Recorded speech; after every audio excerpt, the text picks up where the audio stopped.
we have one more part of the brain to consider. How does trauma affect the neocortex, unique to mammals, the seat of higher level thinking, judgment, rational thought, empathy, and language? In times of extreme fear or rage, increased levels of stress hormones give our instinctive or survival responses priority. That is, rational thought shuts down. Okay, so the game is what expressions come to your mind to illustrate emotional override or hijacking. I feel like my head is going to explode. I can't think straight, or even give me a minute to collect my thoughts come to my mind. This science also can explain why the events of trauma may not be accessible with words. Someone saying, "I have no words," may be quite literal. You may have noticed that some common phrases are based in body physiology. The science supports a key piece of trauma-informed protocols.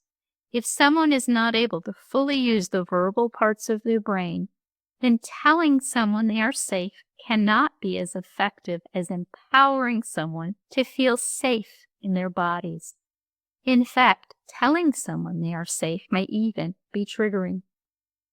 For those of you who may want a bit more science, we know that the signal travel time is affected by the actual health of the neuron, the synaptic connections, and the condition of the myelin sheath.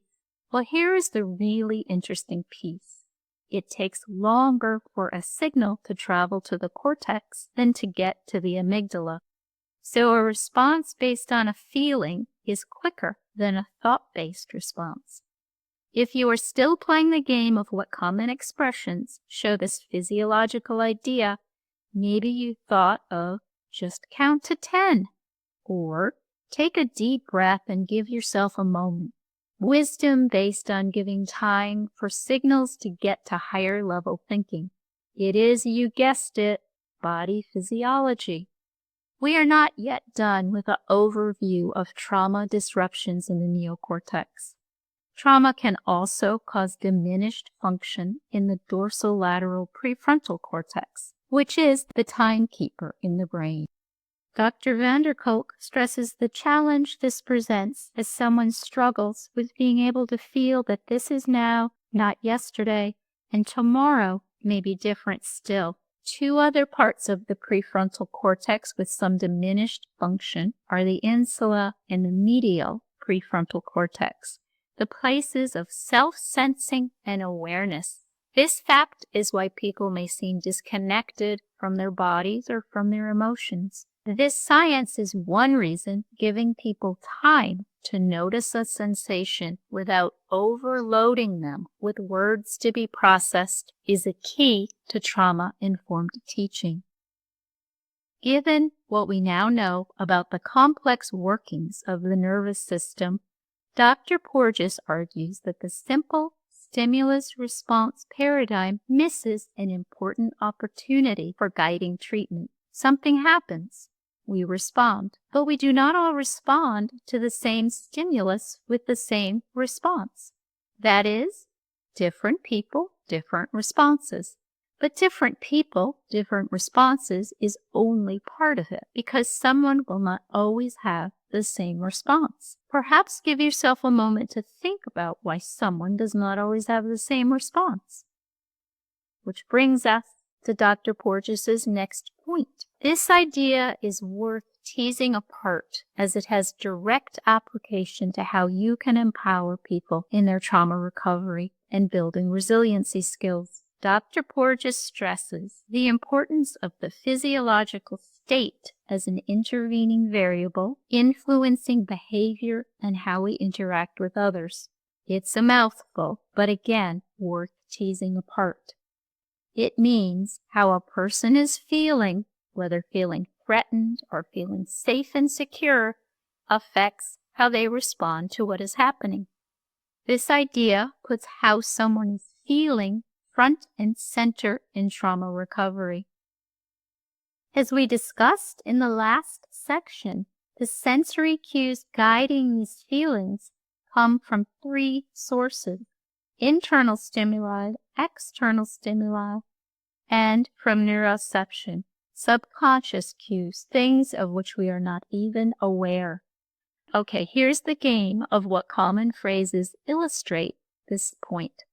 Consider when someone says, "I just can't handle this right now. Ask me tomorrow." Or even, "Okay, I went for a walk. I now feel ready to talk to you." What are they saying? Same person, different frame of mind, different response. So understanding the importance of a person's physiological state, how they are feeling, can inform your approach to trauma recovery and to building resiliency skills. Empowering someone to control their physiological state with simple tools of breath work and movement can inform your programs. This idea leads to the next question. Why are breath and movement the safety net? But before we discuss why, perhaps give yourself a few minutes to practice your resiliency skills. Let's start with shoulder rolls, which can be done standing or seated. Today, you may want to practice long breaths out. Long breaths out can reduce muscle tension. If you like, let's practice 3 shoulder rolls forward and 3 shoulder rolls back. As you breathe in, shoulders lift. As you breathe out, shoulders roll forward and down.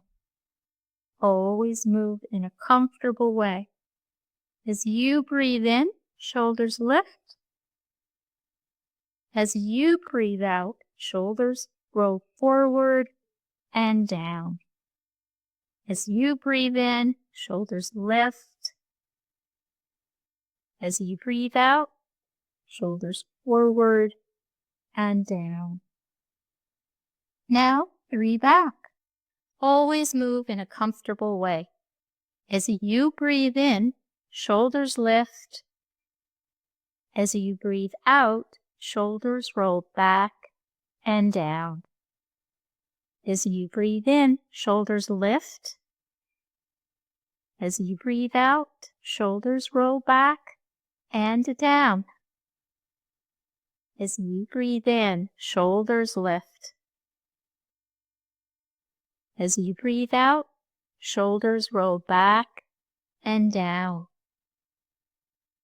When you are ready, gently press one shoulder back, then press the other shoulder back.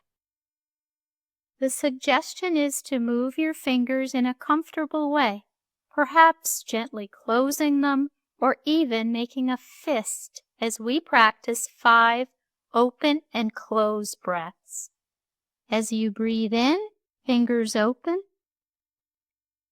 As you breathe out, fingers close.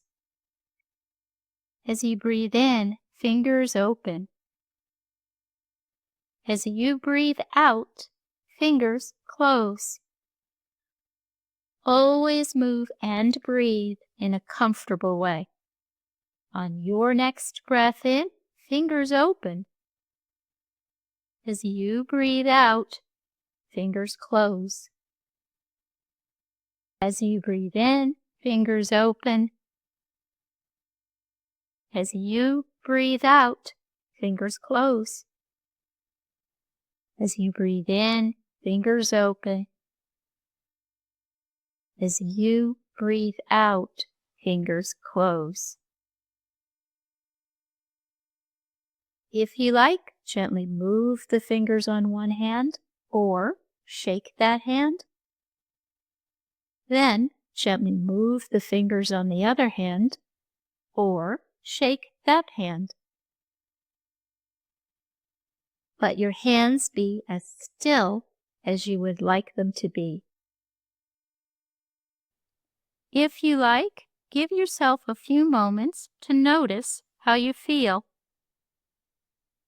Now on to the next section.